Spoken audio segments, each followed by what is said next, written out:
Like, if you're already going into a call, bro, with, like, a low energy and, like, a low frequency, bro, you're cooked.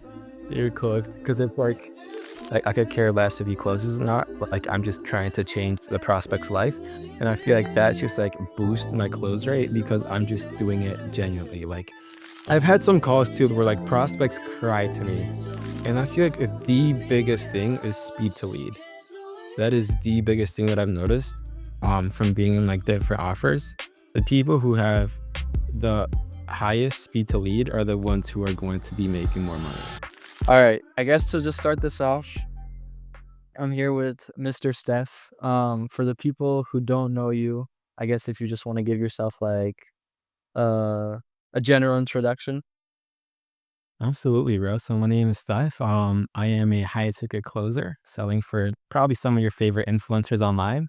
And yeah, that's how I make my living. I guess what got you like into like this whole info products like game? Yeah, so straight out of high school, graduated 2023. I knew I wanted to make money online somehow, some way. Um, and then like that whole era of like the Eddie Cumberbatch, like growth operator type of thing is what I fell into. And then I remember I invested into Peer Query's Inner Circle mentorship. He only launched like one ever mentorship. I joined that, trying to become a growth operator, trying to manage these offers. And I quickly realized that I just didn't have the skills needed to actually be able to be successful in like that industry.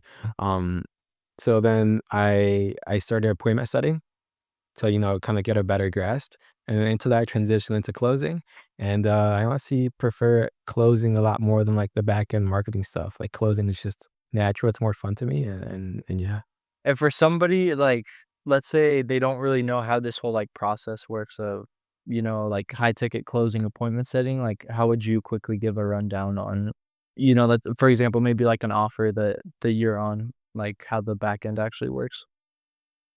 Yeah. So basically, there's like, it's all with funnels. Like it's all based on funnels. For example, there's like, for example, a link in the creator's Instagram in their bio. Click that link, gives you like an opt-in. We grab their phone number, their email, and then we have an appointment setter calling up the lead, making sure they're qualified. If they are qualified, they book a call with me. We send them pre-call assets to watch the bit before we get on the call with me. That way they're warmed up, and then they get on the call with me. If I feel like we are in alignment, I close them and then I introduce them to the family. In terms of your closing style, I'm curious, like how would you say your style is? Because I'm sure there's like different reps kind of have, the different ways they like to go about it. So I'm curious, like, do you have anything about your approach that um like is unique or you really resonate with? I feel like that's honestly a great question. I haven't really thought about that, but if I do think about that, um, I feel like I don't really like the hard closing where they're just kind of like pressuring people to like close. Like that's not really me. I feel like I'd like to be more genuine, more just me. Like I'm so like very detached from like the outcome. Like I could care less if he closes or not. Like I'm just trying to change the prospect's life. And I feel like that just like boosts my close rate because I'm just doing it genuinely. Like I'm not attached to that outcome, if that makes sense. Mhm, mhm. Yeah, it's actually funny because I literally just saw, a video from somebody who was comparing, like, being a good closer to, getting a lot of girls, and it's like, if you're a good closer or you're good at getting girls, like, the one trait you have in common is you're not attached to the outcome, and you're just, like, having fun with the process. That's there's bro. Like I get on these calls and I'm just having fun. Like I get to meet people from all over the world and I'm like, bro, like this is fun. Like these guys having some crazy backstories. Like people from like Italy, like France, India. Right, not the Indies, not the Indies. But like if you're in the industry, like but like getting used to like people all over the world, and I just get to meet them, like hear their backstories, see how I can help, and that's honestly very fulfilling. Mhm, mhm. I was gonna ask a question, but because you brought up India, that just made me think of a different question, but have you closed any Indian leads before? I have, I think I've only closed one Indian. And I don't know, it's kinda like a unicorn. Like, you just see it once and see it again. Yeah, I see, yeah. Uh, yeah, I was also gonna say, like, bringing it back to not being attached to the outcome. That's actually how we first met because I hopped on a sales call with you, because I was like getting into this whole space and I didn't know if I should continue being like with doing the whole back ends or just fully focus on being, like a sales rep. And that was one thing that like really, I guess I was like pleasantly surprised that you were super genuine and like you gave me your phone number after that? Yeah, and, even though I felt so bad because even though, like, I realized it wasn't really a fit for me to go that path, like, that's literally what sparked our, friendship and, the connection. So, Yeah. yeah, yeah, I think being, detached from the outcome and, genuine is the most important thing because people can, smell BS, you know? I forget who said this, but, it was something along the lines of, "People don't remember what you said, but how you made them feel," and I think that's really important with you kinda touched on it before we started recording about, uh, the program you just joined, like, your biggest takeaways, right? Mhm.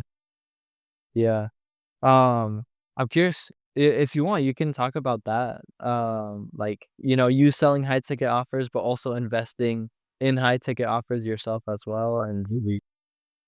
I feel like to be able to, like, sell at, like, a very high rate, you have to also be able to consume the right information in terms of, like, spending money to make money.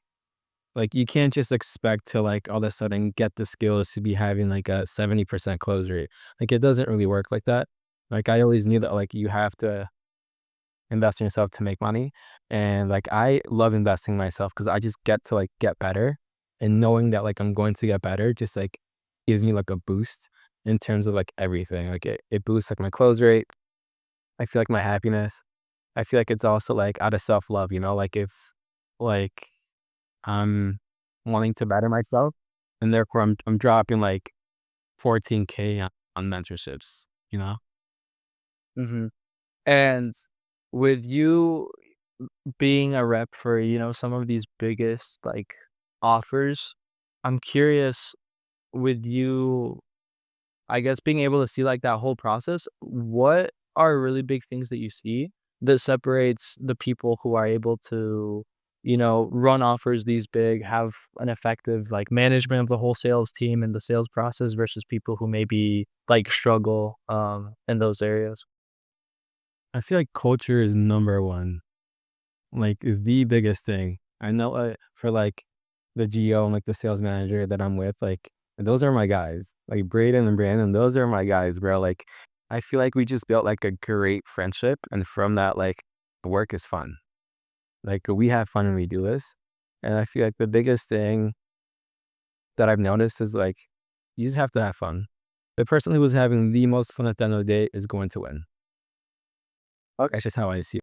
Yeah, yeah. I definitely I'm a big believer too in hiring for culture first and then skills because you can always build up the skills, but if somebody's gonna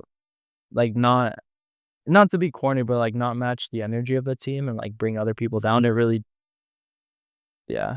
I think it really makes a big difference. Like you'd know better than most people, but your energy for sales, that's probably everything, huh? Everything, bro. Like, if you're already going into a call, bro, with, like, a low energy and, like, a low frequency, bro, you're cooked. You're cooked because it's, like, you're already, like, almost thinking, like, a pessimistic way just because, like, your energy is so low. But, like, if you come in here, bro, just feeling good, do, like, your morning routine, come out here feeling like $1,000,000, bro, you're gonna do good. You have to I feel like that is super important too, like, having, like, some routines to make sure, like, you're performing at the highest level. Mhm. So some sort of structure to your day today, essentially? Yeah. Okay. What is your day-to-day structure then look like? Day to day, I mean, for example, today, I woke up at, like I woke up, like, 5:15, and then I went to go lift my little brother at, like, 5:30, hit, like, a hour 30 workout, came back, had some fruit. Um, I do try to journal. I'm very inconsistent with it, that is something I have to get back on, because I feel like it just helps me feel good. Um, but there's something I wanna start, like, implementing again, journaling, and then just, like, affirmations. Like, I remember I saw, like, this one video, like, Michael Phelps, and he was telling me, like, one thing or he wasn't telling me, he was, like, telling the audience or, like, the reporter that every time he walked through a door, he was saying an affirmation. And I feel like that has really helped me just, like, being in a positive state of mind, like, being aware of your thoughts and detaching yourself from the ones that do you no good. Hmm. What advice would you have to, let's say, somebody who's managing a bunch of sales reps like you in terms of how like, what are things that they can put in place to really help add to that, like, good culture and just help you feel motivated as a sales rep and have that good energy as well? I would say the biggest thing that, like, we've implemented is, like, incentives for, like, the whole team. For example, like, now we now have, like, 2 teams, and it's, like, at the end of the day, the team that has, like, the most cash collected at the end of the week is getting, like, a $500 bonus. Like, every person is getting, like, a $500 bonus, and I feel like that is super important in, like, any industry or with anything, just having incentives, having, like, that reward. So just like performance-based, like, incentives where, like, everybody has their own room to grow, so they're motivated to. Mhm. And you've probably taken hundreds and hundreds of calls with, for different types of offers with completely different types of people. I'm curious, do you have, like, a specific call that stands out? Like, just like, some, like, crazy, crazy experience that you've had? Maybe like the worst call you've had or the best one you've had? Anything, like, super out of the blue? Crazy call. I feel like I do, man. I just have to think about it for a sec. Like, when you say crazy call, like, what do you mean? Like, it's kinda I like a I just anything that sticks out in your mind, like, if you think of all the calls you've had, if there's one that just randomly sticks out for some reason, for I don't know, maybe you were like you did something that you were super happy of in terms of, like, having quick thinking with maybe, like, an objection or somebody who just, like, showed up and you could tell, like, right off the bat they were gonna buy no matter what you said or, um, something like I that. feel like about, like, 2 to 3 weeks ago, like, the one thing that comes up when you say, like, a quick objection that you had or, like, some quick thinking was I had, like, this super nasty pre-handle, and I really made him, like, internalize his fear and where he's at right now and make him realize that the same inputs I got him here, it won't get him to where he wants to go. So, therefore, he needs to change the inputs to get different outputs. And I feel like he really internalized with that, and he made the decision, and at the end of the call, he piffed, and we got him on, and now he's killing it, bro. So he had, like, a little testimonial, but I've had some calls too where, like, prospects cry to me. Really? Like yes, bro. Like, I've had, like, a handful of calls where, like, prospects are just, like, super open with me and, like, comfortable with me on the call that they start crying about, like, their situation, which is crazy. Hmm. Yeah, Yeah, I don't know what to say sometimes. I've never had that happen to me personally, but I've heard, like, if you can get somebody to start crying on the call, then it's like you got it in the bag. Is that pretty true, or what would you say? Honestly, yeah, I feel like every prospect that has opened up to me that was qualified and cried, and that ended up coming through. How important do you think, building rapport is with the person? And, like, for how long do you usually like, if you focus on something like that, for how long during your calls do you focus on that before you actually, like, kinda get through going into the whole discovery process with a prospect? Are you talking about, like, building rapport throughout the whole call or just, like, the initial, like, building rapport, like, the intro? I guess, yeah, like, in the intro, like, let's say if they've never seen you before, like, hopping on call with a stranger, like, anything that you do to really kinda get them warmed up and, like, their guard down? Yeah. Um, I don't think that is as important as, like, for example, there's other specific parts of, like, discovery, but I do try to, you know, compliment something about the room. like what they're wearing, like if I feel like there's something like if he's wearing like a soccer jersey and I'm like, "Oh, like you play for or you watch for example, Manchester United?" "Oh yeah, yeah." And then like we just start going off like a little bit based off of that, but a little bit report. The biggest thing for me is like make them smile as soon as they hop on. If I can make a smile, they are more open. They're going to be more open during the call. Okay, okay. And what makes you so goated as a salesperson? Like, if you had to put it down to one's a trait as a salesperson, like, as a sales rep, like, would you say like, what's one thing that, like, the biggest, like, needle pusher, I'd say, that really helps you, like, see a lot of success? Bro, I'm just genuine, bro. Like I am just really I feel like I just really am genuine, like get that during the calls. And like and I feel like I could say that because at the end of calls, like close or not, people are asking me for my Instagram, like wanting to like follow me and like keep up with me and like I don't know, like I feel like that is like that just makes me happy, bro. Like being able to like have that effect on people and like that good effect, like people want to keep in contact with me and follow me and do stuff like that. So I feel like yeah, I feel like it'd be genuine. That'd be my answer. Yeah.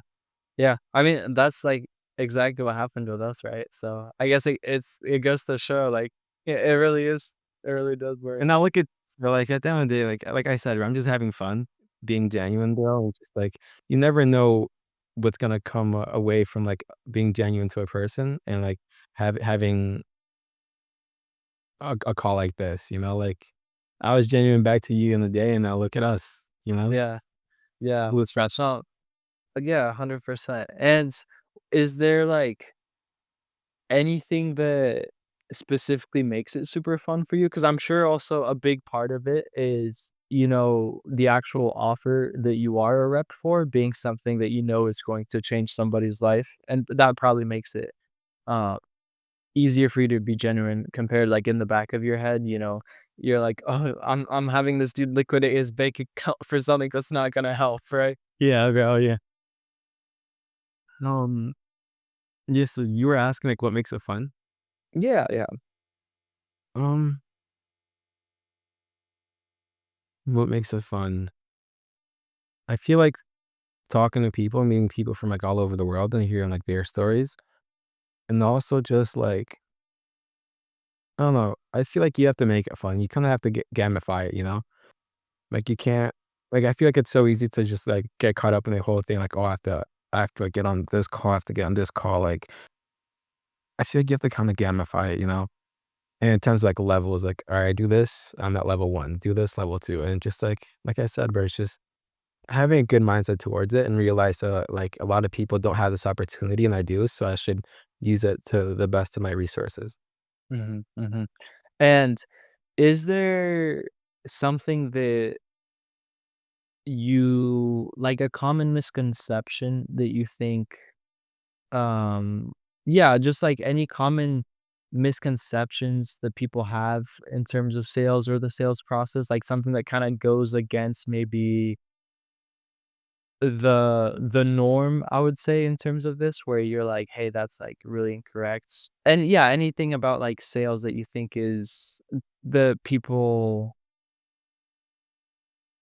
don't realize that's causing them, like, a lot of issues and making it harder. You know what I mean? Like, something that a lot of people do wrong, I guess.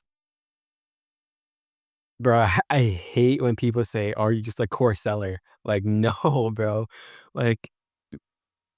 Like people think it's just like, "Oh, you're just selling the course." Like, no, bro, I'm selling them on a transition to, like, a different type of life. And I feel like that is the biggest thing, like, making sure you are on a good offer, because then it's like people are seeing results, so that means you are changing lives. And at the end of the day, like, you can't help everyone in terms of, like, you can't have that commitment level for them, you can't want as much as they want it, but, yeah, I feel like I said, core sellers, bro, like, we're not just selling courses, like, we're actually changing people's lives, especially if you're in a good offer. Is that an objection that you get a lot where somebody's, like, thinking that the offer you're selling is just some sort of course, and then you need to kinda, like, overcome that stigma of online courses or No. No, I feel like you kinda just see it, like, I don't know, for example, like breast scales or like big people like that, like their comment section, "Oh, you're just selling a course." Like, you're not just selling a course. If that was the case, people wouldn't be able to get crazy testimonials like they do, and therefore, like I said, it's just not a course, especially with, like, the offer too. What the offer is offering, like, what we do is more one-on-one help, so it's not just a course. Mhm. And if, let's say, somebody, like, hired you on to do, like, an in-depth analysis of their sales team, the whole sales process and stuff, m on, like, let's say, a brand new offer that you've never worked on before, what are, like, the first couple of things you would instantly wanna start looking at? Maybe, like, certain KPIs or anything, for you to really start, like, scaling that up? So, right? And I feel like the biggest thing is speed to lead. That is the biggest thing that I've noticed, from being in, like, different offers. The people who have the highest speed to lead are the ones who are going to be making more money, and that is, like, the number one thing. Because those speed to lead, like, those are leads, like, they are the warmest they're gonna be through the whole funnel process. So if you could just hit them up, get them on the call set for tomorrow, then they have a better chance of, um, of converting. Mhm, mhm. Yeah, I definitely think that's something that a lot of, um I wanna say, like, more amateur or, like, smaller creators don't get, especially if they're trying to do everything themselves. Because 'Cause I've seen a lot of, like, funnels where, let's say it's just a form or whatever, and once you fill it out, even if you're super qualified, it doesn't take you to that next step in the process of, like, whether it's booking a call or whatever it may be, and it'll just say, like, "Hey, thanks for submitting your info. We'll get back to you within 24 hours." And, you know, it's definitely cut out, like, this. If you're waiting 24 hours to hit up a lead, bro, you're cooked. Like, you are. Yeah, honestly, I have, like, I wanted to ask you where you see, like, the future of all of this going, maybe in the next couple of years. I know this if you're watching this video, it's not, like, super structured, in terms of, like, the questions and stuff, it's kinda all over the place, but, it's the first video, so bear with me, but yeah, what do you see in, like, the future, like, this whole space with, like, info and sales, and how do you see it, like, evolving, changing in the next, like, couple years from now? I feel like it's only going to get bigger, and it's just because a lot of people are realizing that they just don't want to work a 9 or 5 for the rest of their lives. So they're looking for ways to make money, and therefore, like, a lot of people are making money online and wanting to teach people how to do that. So I feel like it's just gonna keep on growing for sure. Mhm, mhm. And, um, I don't know, I don't wanna, like, I feel like it was pretty good, I don't wanna take up too much more of your time, but maybe if you wanna end it off on, if you have some sort of, like, advice, motivational speech or something, for this doesn't have to be for, like, somebody who's looking at everything through the sales side of things, maybe it could be more generalized, I don't know. If you have anything on your heart that you wanna leave the people watching with? I feel like at the end of the day, you could either be your best friend or your worst enemy in terms of your thoughts. So if you realize you're not in the spot you want to be and you want to make a change, like the biggest thing I tell people, and like I tell this to all my friends, like, why not you? Why not you? And I feel like that'll just sit with people. 100%. I think, what, like, I've noticed is I think a lot of times you are your own, like, you're your biggest limiting factor, you know what I mean? Like, before people even try, they'll already have stopped themselves from taking the action, not because of some external force, but just because they put some, like, artificial limit in their head from, whether it may, like, it could be anything, like achieving some sort of goal, starting the business they want, like, literally anything. Absolutely, bro. Like the first step to becoming or getting to a level that you want to be at, for example, like getting from like 5K to like 10K is just like The belief. The belief is the first part. If you already believe you're gonna make there or you're gonna get there, you're halfway there, right? And then the rest of it is just the actions and you showing up every single day to actually get to that point. But yeah, man, belief is everything. You have to be delusional. Have to be delusional. Yeah, yeah, 100%. And I guess I have one final question that I just thought of that I think is pretty fire. Let's say, you being surrounded by all these young kids that are making, like, absurd amounts of online money, that, like, a lot of people can't even fathom. What's, like, the biggest difference that you see between people like that who are, like, hyper, hyper successful, compared to, like, the average Joe? I feel like they just prioritize their time. Like that is the biggest thing. Like we all have the same 24 hours in a day. The most successful people are using every single hour they can. The average person is kind of just like, I don't know, doom scrolling or doing something unproductive. The hyper successful people are actually learning every single day, pushing their limits, and being more open to different opportunities. For sure, I would say that's the biggest thing. Biggest thing. Okay. Fire, bro. Well, I appreciate for you being the very first guest on Zeke Loaded, the unofficial podcast or whatever you wanna call it. Um, but yeah, where can people, I guess if you wanna, like, plug anything, like your Instagram or your YouTube or anything else? Yeah, my Instagram is Steph STEF dot ZAMBONINO. And yeah, if you have any questions about the sales process, or you want to get into remote sales, shoot me a text and I'll put you on. Perfect, yeah, I'll link his stuff in the description, like, this guy really is the real deal, you can tell he's, like, just a super chill, genuine guy who's absolutely crushing it, so, uh, yeah, again, I really, really appreciate you being on this video, and, to everybody watching, I hope you were able to get some sort of value out of this, and you can leave a comment down below on, like, I don't know, any feedback you'd have, anything you wanna see in the future, and I'll definitely implement it for you guys.